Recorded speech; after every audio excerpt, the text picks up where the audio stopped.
So I am here today with an incredible group of people. You are looking at the face of the Rights of Nature movement. This is the Mashpee Wampanoag Native Environmental Ambassador Youth Group, and it is my yes. Let's put some respect on their name. Absolutely, 100%. Yes, and so can we just go through and everyone introduce themselves? Cha, Nataswis Kira, Nutomas Masipiet. Hi, I'm Kira. I'm from Mashpee. I'm 25 years old and I'm one of the youth advisors. Nataswis Amaya, Nutomas Masipiet, Natai Pamata. Hi, I'm Amaya Balboina. I'm from Mashpee, but I live in Falmouth, and I'm the vice president of Mashpee NEA. Nataswis Giselle, Nutomas Masipiet. Hi, my name is Giselle and I'm from Mashpee. I'm 16 years old. Winiki Sak. Katapaton Tamawash, Wachiwami Natonkwasak. Nataswis Jersey, Nutomas Masipia, Natai Masipia. Good day. I'm thankful for all my relations. My name is Jersey. I'm from Mashpee and live in Mashpee. Cha. Nataswis Isaiah, Nutomas Masipia, Natai Masipia. Hey. My name is Isaiah Peters. I'm 16. I'm the president of Mashpee NEA, and I'm grateful for this opportunity. Waniki Sak, Nataswis Mashkosat Manunash, Katalia, Nuntamas Masipia. Good day, everybody. My name is Red Clay. My English name is Talia. And thank you guys all for being here today. I'm Mashpee Wampanoag, and I'm a youth advisor to this great group that we have right here. So thank you guys all for having us today.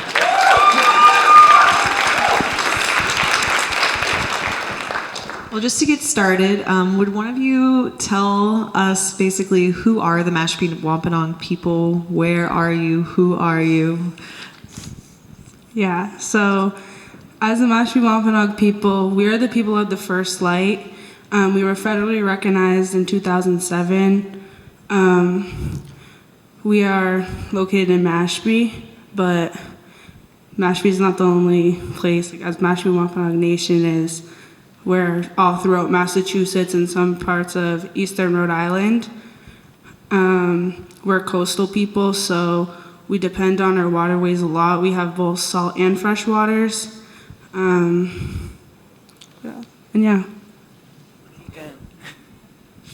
Again, so we are located in what they call Massachusetts today.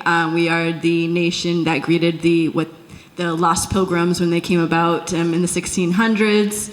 A lot of people don't know we are one of the first contact people, but a lot of our nation was swept away from disease before the pilgrims arrived to actually set up their colonies. So where they landed was basically a grave site. It wiped out one of the biggest villages there, so that's why they were able to settle there. So within that, the Wampanoag seen, children and women and, people just fleeing their, what they were trying to flee. So we taught them how to live off the land and do a successful harvest. So those are, when you hear about, the first Thanksgiving and the pilgrims, Wampanoags are those people. And we're still there, we're still here, we're thriving. We got federally recognized in 2008 because they tried to force citizenship upon us in the 1800s when they put us in a plantation. And throughout that, we didn't want to give up our Aboriginal rights, so we stayed unrecognized for a very long time. So within that, that's why it took us so long to be recognized by what they call America today. And within that, we kept our our Aboriginal rights, so we're allowed to exercise our Aboriginal rights wherever we go. We have our federal recognition, and we just recently got land in trust for reservation lands, and it only makes up about 300 acres, and it's scattered throughout Massachusetts. So we do consider ourselves landless to an extent as far as our jurisdiction goes. Amazing, thank you. So what are some of the challenges that you guys noticed and saw in your community that led you down the path that you're on now? So I'll start a little bit, and I think the kids can pick up why they chose to start with Rights of Nature for the herring. But a lot of what we see, obviously we're first contact people, so we were forced into assimilation about 200 years before our Western brothers and sisters. We have to experience overdevelopment. We're in a very big point in time where we're losing our culture, we're losing our self-identity within that because we've been assimilated for so long. It's very hard for us to exercise our culture and our ceremonial ways. We're losing a lot of it within the disconnect. Our language has just been reclaimed again. Our works have been within that for the past few years, as we were not able to speak our language for a very long time. We weren't even able to, exercise ourselves. All Native Americans were not allowed to exercise themselves since the 70s. So within that, we lost a lot of our resources to development, to overpopulation. We lost a lot of people due to disease, and that's, sickness, mental, alcohol and drug abuse, and so on and so forth. And we have to deal with a lot of overfishing, a lot of commercial people coming in and taking over and overdeveloping, and just that, like I said, that forced assimilation. That's where a lot of our problems come from, because we were put on a small little plantation at first, and then once they realized that there was an abundance of resources there and the Kennedys came, they brought an influx of people and different governments, and that's where a lot of our challenges arise from, within our environment, within our social society, within itself.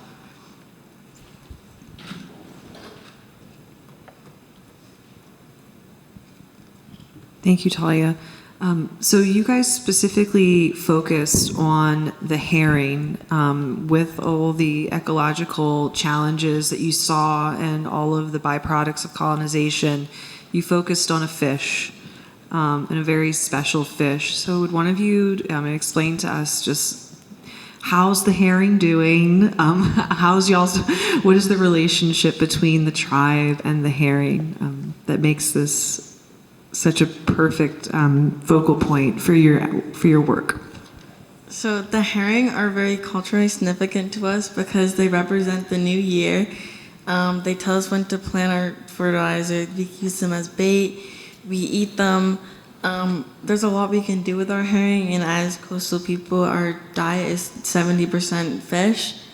So these herring do mean a lot to us, but right now they are in danger because a lot of reasons, actually. There's overfishing, cyanobacteria blooms in our waters.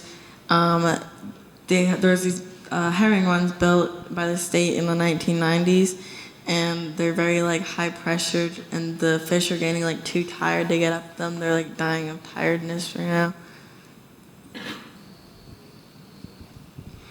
A personal experience I have with the herring and them being sick is I went to the Santuit Pond and I caught 12 herring. I gutted them all and I got all their roe. And the last two, I realized out of all of those, they were actually good to eat, because the roes and the rest, 9 or 10 herring or whatever, they were all orange and they're supposed to be white. And that just shows how dirty our rivers are and how polluted it is and how much we need to do. Also, a lot of my elders and even my dad tell me a lot of stories how when they were younger, they used to go down to the rivers. There used to be so much, they could just catch it with their hands, and now you can barely see any of them.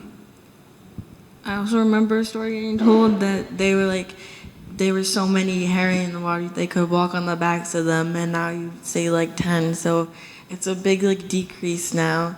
But as growing up, I went down to the herring pond with my dad, and we catch them, we ate them and everything. But now when we go down there now, there's less, but there was less to begin with since the whole out there. One other thing just to add, are people familiar with herring, the little fish? Okay, I just wanted to make sure we weren't just Show them your shirts. They're just talking about stuff and not knowing what the knowledge was. But again, just to reiterate, the herring is one of our smallest fish. They're the fish, like Amaya was saying, it shows us the new year because it brings all of the other fish, the first sign of the new year.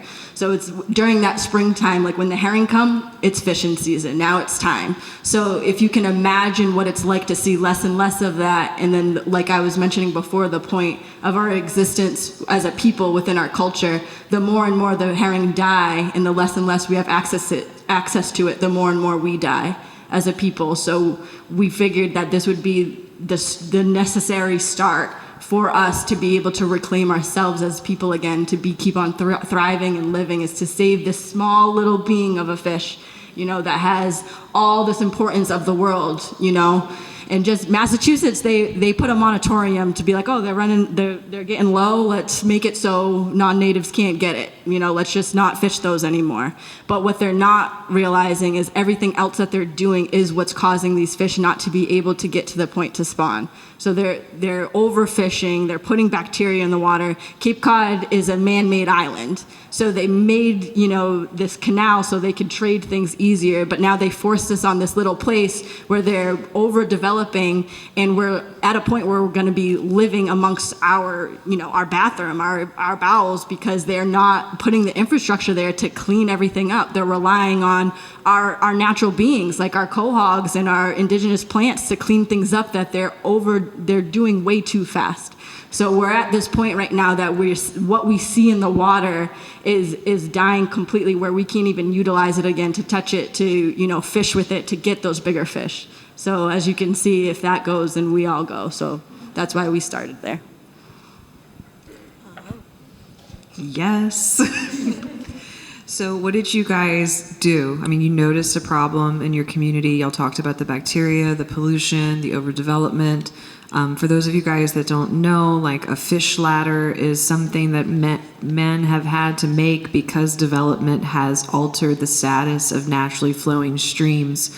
So these herring that would once go through a smooth, easy course, they're an anadromous fish. So they hang out in the ocean most of their lives, and when it's time to start a family, they go inland. And so, Maya, you were talking about how it's tragic because they're struggling to even get to the place where they can have a family. And so what did you do? How did you...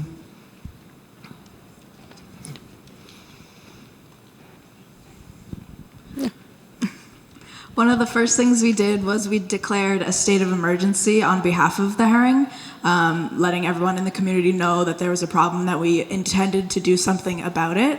And after we did the declaration, we wrote a resolution, which is like the start of a law, and it's getting us prepared to write our ordinance, which will actually become an official law that states everything that we will do. So you guys wrote a law? How do you do it? How did y'all do that? So what we did was, actually, it's pretty good that the Yurok brother was here, because we actually used his ordinance and their stuff to help us with ours, and we use other communities and tribes that are most likely in this room right now to help us and to give us more of a clear thought of what to do and what not to do, because it's kind of hard, of course, to draft it by yourself and think of this. So I'm thanking everyone that helped us, because that was pretty hard. So in addition to writing a law, because it's a multi-step process, y'all assessed that there was a problem, you told your community, you stated that there was an emergency, and then you write a law. So what was the process like of actually getting that before your government? And can someone speak to that kind of political community organizing aspect? What is that like? So I'm gonna go over it a little bit. Maybe you can go in a little bit in depth. She's better for tribal law stuff. But what we first did when we were trying to pass the ordinance or whatever or the resolution, was we sent in a letter to our tribal council and waited for them to give us the green, and then we went into the tribal court and stood in front of all of them, and we read our goals and our purpose and just explained why we need this and why they should want to pass it, and all of them said yes on it, and we passed that. And yeah, you want to go? Yeah, I mean, that's really what we did. There's just a little bit, of back work that you need to do when it comes to this political stuff. And obviously being within tribal nations, we all know that there's that sort of political environment as well, as far as all being related and, that sort of situation of those hurdles that come up with that. But like they said, they did have to, submit an official letter to the chair and to the council to request to be onto the agenda. One thing is that's good about the youth and with youth leading the way is that, we tend to listen to the youth because you are the future. And so that was very helpful with getting our voices at least heard. Because just as, within my profession and where I work within the tribe, it is very difficult to get it on a council agenda. So the way that they went about it was very professional. It showed that they had the passion and they had the support to be able to do something like this.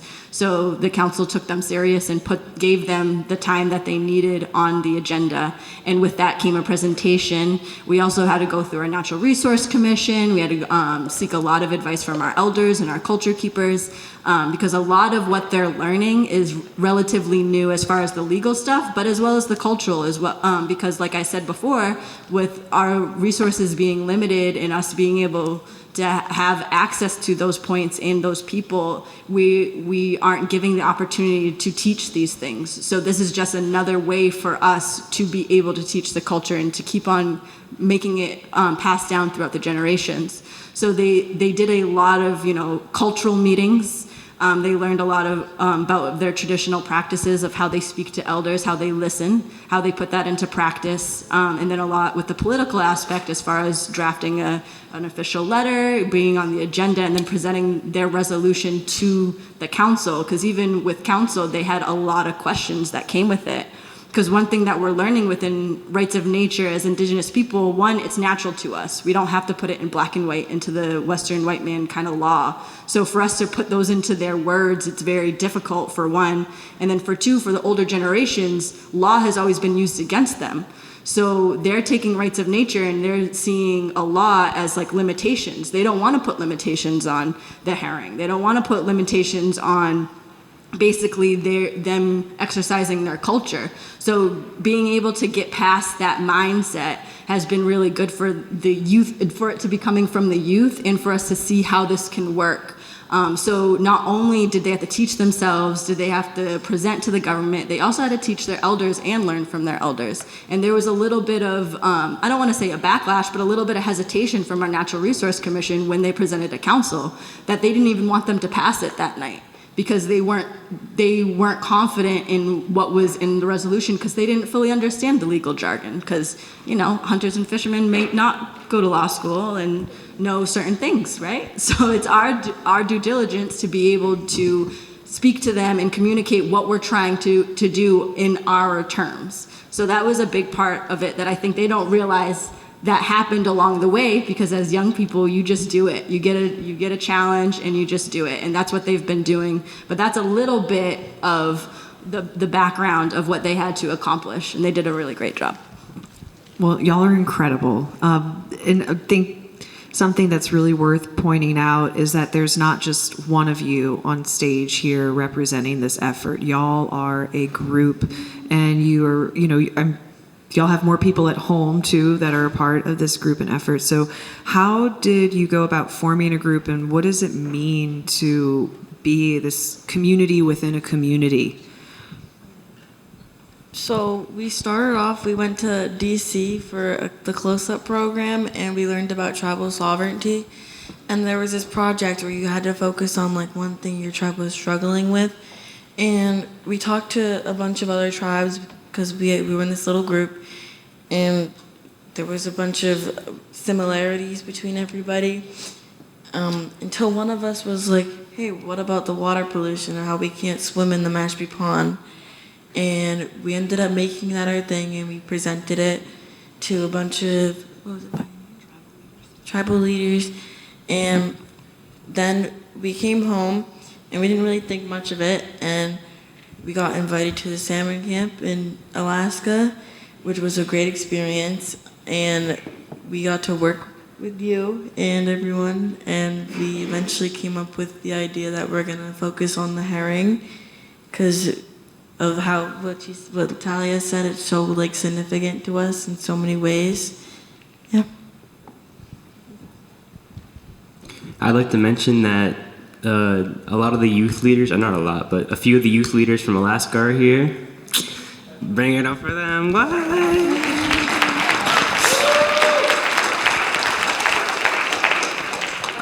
So now we have this group, and being in this group, it's very motivational, like being surrounded by these people all the time who, like, we have the same, like, wants. We all want to stand up for nature for the same reasons. Like, we're able to share our thoughts, our ideas, our knowledge. We're able to support each other and help each other.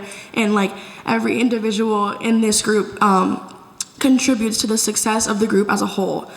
So, like, this is a really great group. Like, we always push each other to be the best we can. Like, we're family. We love each other. Like, this is just a great group. We really do succeed well together. That's so beautiful. So, besides passing a resolution and actually making an emergency declaration, passing a resolution, writing an ordinance, in addition to all these things, you guys have actually been extremely active in your community and getting out there and sort of spreading the word. Can you kind of like fill us in on what y'all have been up to? I can talk about where we just came from. Yes, please. All right. Tell us. So we just, before we came to California, we went to New York Climate Week, and we got to sit and watch a bunch of panels with a bunch of indigenous leaders from all over the world. And it was so inspiring because it makes me want to push harder and work harder to be in their steps one day and be able to inspire kids like us to be able that they went so far to end fossil fuels and like do something good in their community. And it makes me want to do that too and be able to inspire younger kids.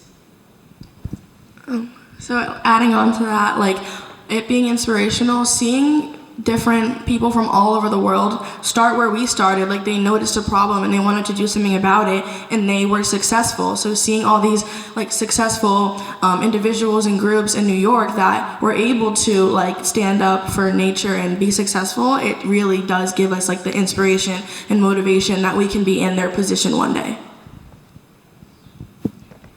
Also, what we've been doing for our community is we've been hosting events to educate the public, because in my opinion, education is a huge step in changing like the climate problems and everything, because a lot of people don't know what they're doing like to the full extent. Like they know they're polluting, but they don't know what it really does to communities and people.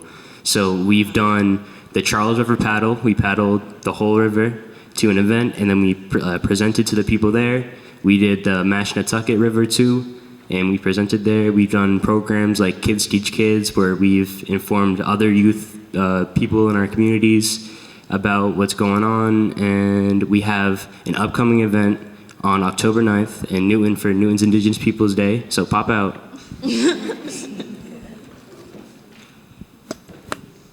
So, like Isaiah was saying, a lot of what they do is education. Rights of nature is a difficult concept to educate Western ideals and values in. As I said, with us, it's within our practice, it's within our culture. It's a very easy concept to grasp that, natural beings have a right as individuals, but putting it into a law is a little difficult to educate. But the education of non-natives is very important because they're the ones that need to respect it. Like it's been said throughout all this morning, you can create a law, but people can still break it. And unless you do something about it, the earth will still keep on suffering from that. So the creation of these laws was just their first step. And education is really on their forefront. It's really what they're working towards. Creating the ordinance is obviously a huge task within itself, but really being able to flex that ordinance in, our youth is motivating our entire tribal community. So our Natural Resource Department, our Natural Resource Commission are working hand in hand with the town and being labeled and partnered within seeking grants and funding to clean up the rivers. We're inviting all of, our local legislation, all of our town officials and state officials to our events to get educated on this, because rights of nature is difficult to grasp, but imagine trying to tell, the first colonizers of this land, hey, indigenous people want the authority of this back over again. So that's a pretty hard thing to sell to the people that created this, what they call so-called America. So that is a task within itself, and one of our biggest strides within that is kind of proving ourselves, I want to say, kind of in their forefront, I guess, in their terms, because we take care of our resources the way that we need to, and we'll do our own ceremony, but how do we get them to understand when they're obviously the ones that hold the authority over it, they're the ones that damaged it, they're not going to be the ones to provide the solution, right? So how do we prove that we're the ones with that solution when we have this kind of humble characteristic of ourselves that we just take care of things the way that we're supposed to take care of them? So now it's like we kind of have to showboat a bit and work with them hand in hand and really show like this co-management practice as far as us working towards the same goal, but not having that jurisdiction, we'll say. So within that, remember, with our rights of nature, we're doing it through our tribal sovereignty under tribal law, but we don't have, rivers that go through our land and trust. We have one that abuts it, so we're able to get funding to be able to help clean that up. But within our work as well, like I have a land acquisition project right now to attain 12 acres of land that's on on the Mashpee Pond in Mississippi, where we get our name. So just even to acquire that, to be able to clean that up, right now we don't have it. It's under town, it's under state. So a lot of what we're trying to do has to do with education and has to do with co-management, because we're using our ordinance as a flex, but once we get that, that respect, we're going straight up to the state and trying to, with a compact that declares that we have the authority, and we're the only ones that have the authority to basically do that. So that's within itself going to be some time and work. Well, it's just a perfect example of how this movement is not just about writing a law. It's like a domino, you formed a group, you passed a resolution, you're writing an ordinance, and now we're talking about getting land back and making the state recognize your jurisdiction. And you guys are just such an incredible inspiration. And I just wanted to ask as like a final and last closing question. You're in a room full of people who everyone here is from a place where there is some ecological emergency happening. So do you have any words of encouragement if y'all each we just go through this way, and if you just share a word to inspire and to encourage people? I think social media has been a big tool for helping us do this project. We've learned a lot of things from it, and we've been able to connect with people. So I think everyone should be on social media to try to get a hold of this rights of nature thing, and we can all work together to change things. I would say listen to your elders and your culture keepers. They have a lot to share with you. If you just sit down and you ask them, they're gonna tell you. And it helped me definitely get to where I'm so passionate about this. I would say don't be afraid. There's always going to be people who are going to hate on you, or who are going to try and put you down or tell you what you're doing doesn't matter, and it does matter. So just don't be afraid, and if you notice something's wrong and you want to change it, you change it. I would probably say is to just in New York when we went to all these different events, is listen to other people's stories and how they got to where they are. I think that helps a lot, because it did bring a lot of motivation, and it just shows us we can do that. My advice is everyone has a spot in the circle, no matter what it is. Like ours is speaking and educating the public. Yours could be fishing. Yours could also be taking care of your rivers, helping your community, just doing whatever is good and feels good for you, and whatever gives you good energy and gives you stuff back. Because you could go in the river and clean it up, and you might not get money, but you'll get that feeling of just good energy and good thoughts that will just keep you going and make you want to do more and more and more. Like when I first started this, I was trying to be the cameraman because I was Mr. Antisocial, Mr. Not wanting to talk to everyone. And then I started doing stuff and getting out there, and now I'm the president. What? That was great.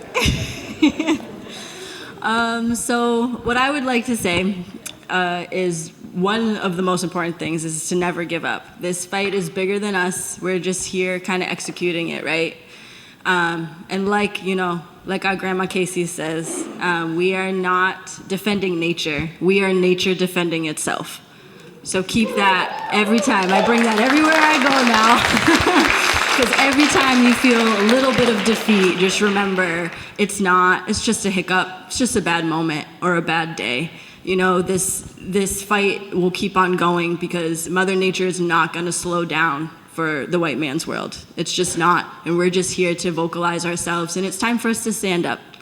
It's the 7 generations and we're coming through and through. And just keep on keeping on, you know? Well, let's give it up for this incredible group of people. Thank you guys so very much for sharing your story. Katapatanamu. I appreciate you.